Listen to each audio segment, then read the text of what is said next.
교재 13페이지입니다. 5장의 서두에서는 속죄제를 드려야 하는 사례를 열거합니다. 누군가가 저주하는 말을 들었는데 모른 척했을 때, 부지 중에 부정한 것을 만졌을 때, 맹세한 적이 있는데 지키지 못했을 때 등입니다. 이럴 때에는 4장에서 규정한 대로 속죄제를 드려야 합니다. 하지만 어린 양이나 염소를 바칠 형편이 못 되면 산비둘기 2마리나 집비둘기 새끼 2마리를 바칠 수도 있습니다. 만일 비둘기를 드리기에도 버겁다면 고운 가루를 속죄 제물로 드려도 무방합니다. 14절부터는 속건제에 대해 설명합니다. 하나님의 성물에 대하여 죄를 지었다면 이는 속건제에 해당합니다.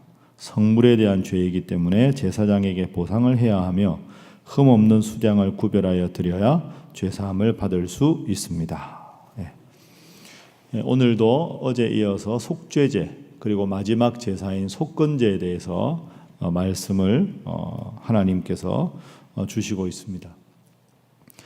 이스라엘 백성들이 출애굽을 해서 제2년 1월 1일에 시내산 아래에 도착을 합니다. 그리고 거기서 2월 20일경에 출발을 합니다.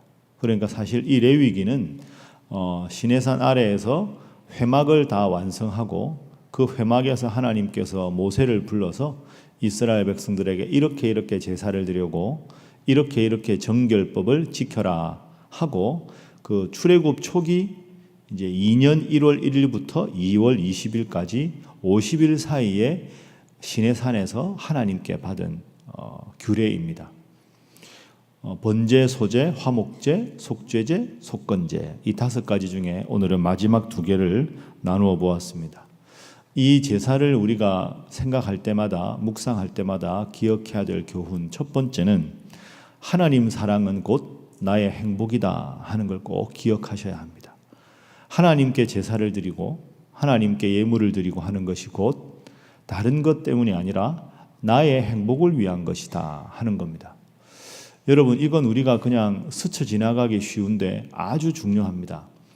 우리가 출애굽기나 레위기 말씀을 계속 읽다 보면 하나님은 나 외에 다른 신을 내게 두지 말라 말씀하시고 또 아주 자세하게 이렇게까지 할 필요가 있으신가 할 정도로 자세하게 제사에 대한 내용을 제물은 어떻게 하고 어떤 절차로 어떻게 하라 끝난 제사 제물은 뭐 나누어라 아니면 제사장에게 돌리라 이런 것까지 하나하나 설명을 하십니다.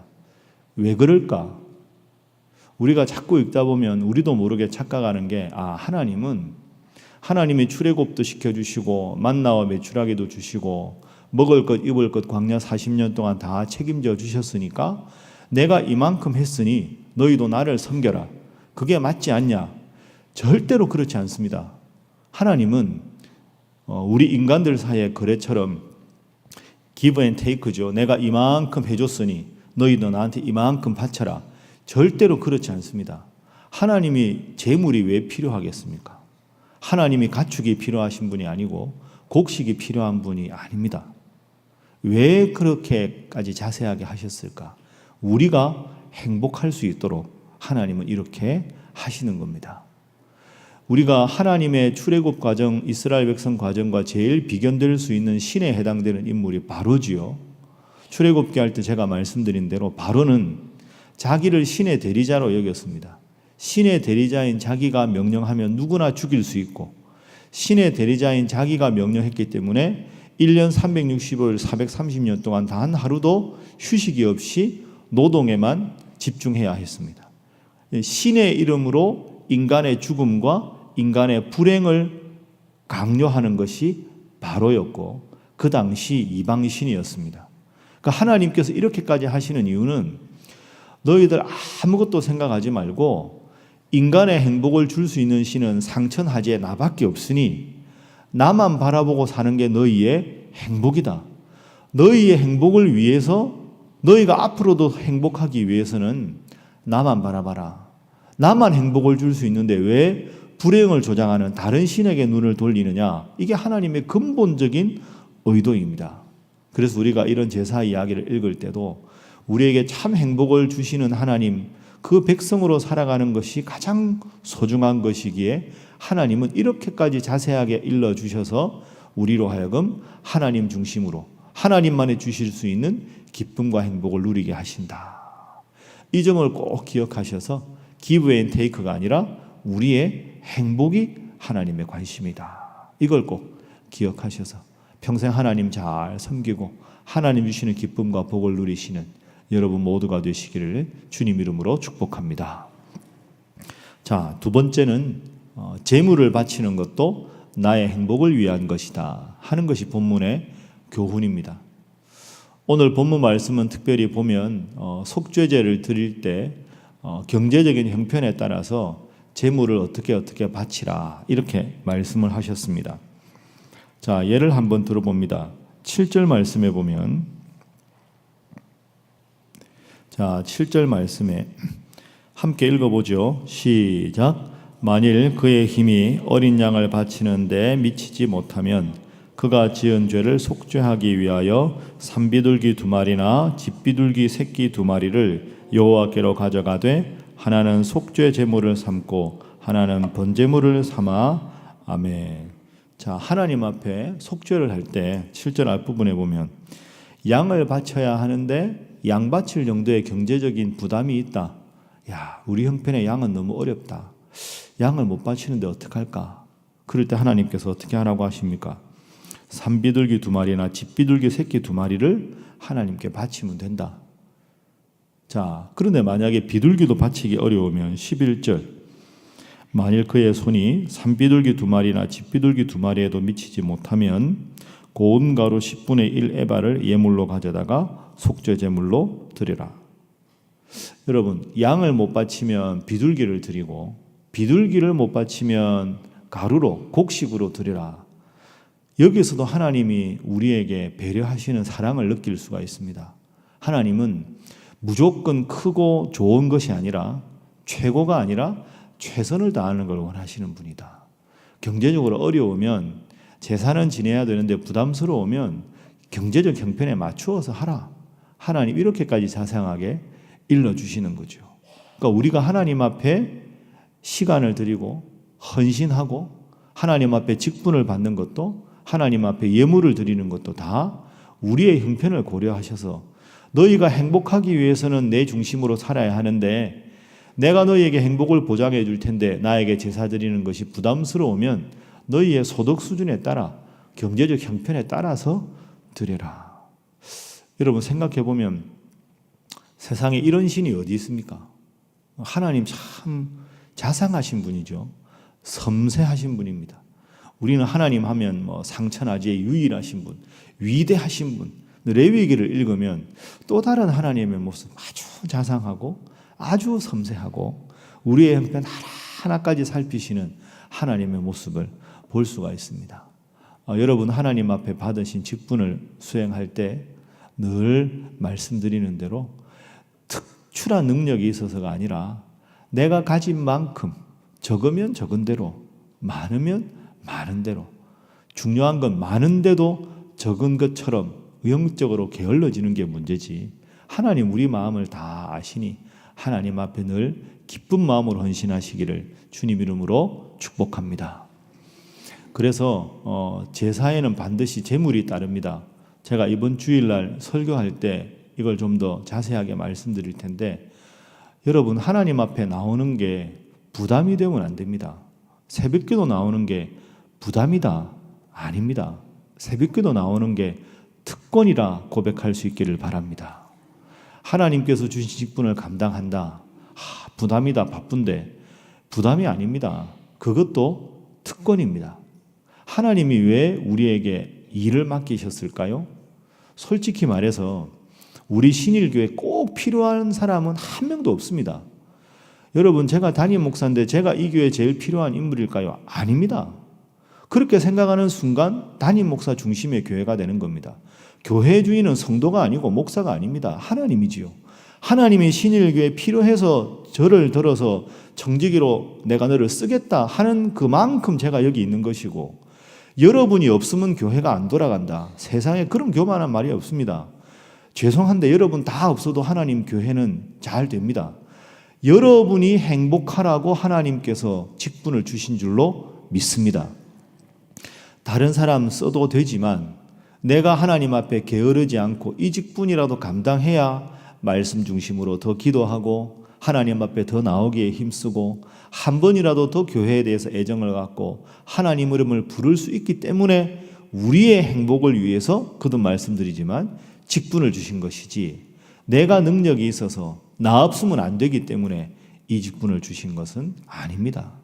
그래서 오늘 재물 이야기에도 나오지만 재물도 시간도 우리에게 주신 직분도 사명도 모든 것이 다 우리의 행복을 위한 것이고, 이것을 통해서 우리가 하나님을 기억하기 위한 장치라 하는 것 꼭 기억하시고, 많으면 많은 대로 적으면 적은 대로 능력이 크면 큰 대로 부족하면 부족한 대로 하나님 앞에서 행복을 위해 신실하게 사명 감당하시는 여러분 되시기를 바랍니다. 자, 마지막 세 번째로는 속건제의 의미를 한번 생각해 보겠습니다. 속죄제는 자신의 죄를 속하는 것이 속죄제지요. 그런데 오늘 본문 14절 15절 보십시오. 속건제의 규례가 나오는데 누구든지 여호와의 성물에 대하여 부지 중에 범죄하였으면 속건제를 드리라. 그러니까 범죄했으면 속건제를 드리라. 그 속건제하고 속죄제는 얼핏 보기에는 죄를 지었을 때 짓는 제사, 드리는 제사. 차이가 뭐냐? 중요한 건 15절에 보면 여호와의 성물에 대해서 범죄하였을 때라는 게 중요합니다. 그러니까 속죄제는 내가 하나님 앞에 죄를 지었는데 그때 드리는 제사인데, 속건제는 영어로 여러 가지가 나오는데 쉬운 번역을 하면 repayment입니다. 속끝이라는 말이.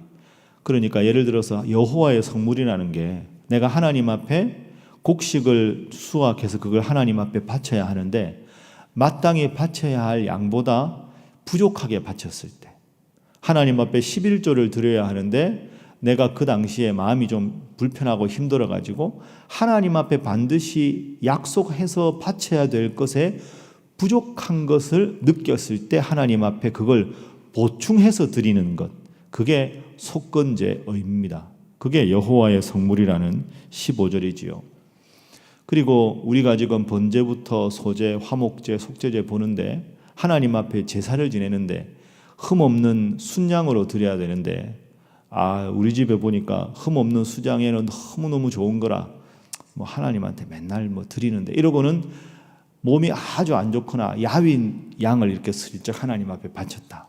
그럼 하나님은 흠없는 수장을 바치라 했는데 흠이 많고 보잘것없는 그런 수장을 바쳤다. 그러면 하나님 앞에 그 부족한 거죠. 그랬을 때 하나님 앞에 제가 하나님 앞에 마땅히 바쳐야 할 성물에 대해서 죄를 지었습니다. 그럴 경우에 그 부분을 다시 하나님 앞에 repayment, 보상을 하고 하나님 앞에 드리는 속죄를 간구하는 그런 제사가 속건제다 하는 것이지요. 그래서 마지막으로 우리가 기도할 것은 속건제를 생각하면서 하나님의 것을 도적질하지 말게 하시고 또 하나님 앞에 신실한 약속을 지키는 자가 되게 하소서. 이게 중요합니다. 그게 속건제를 우리가 읽는 오늘 우리에게 주시는 하나님의 교훈입니다. 그런 게 있습니다. 없을 때는 없는 대로 잘 사는데 많이 받으면 그게 참 부담스럽고 아까운 경우 여러분 있으실 겁니다.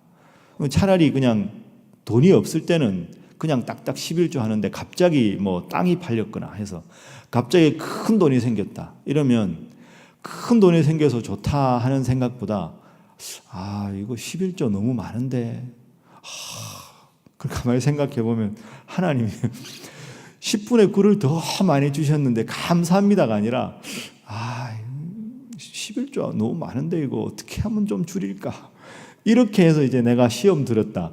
그때 하나님 앞에 하는 것이 속건제지요. 여러분, 헌금의 기본적인 의미는 이겁니다.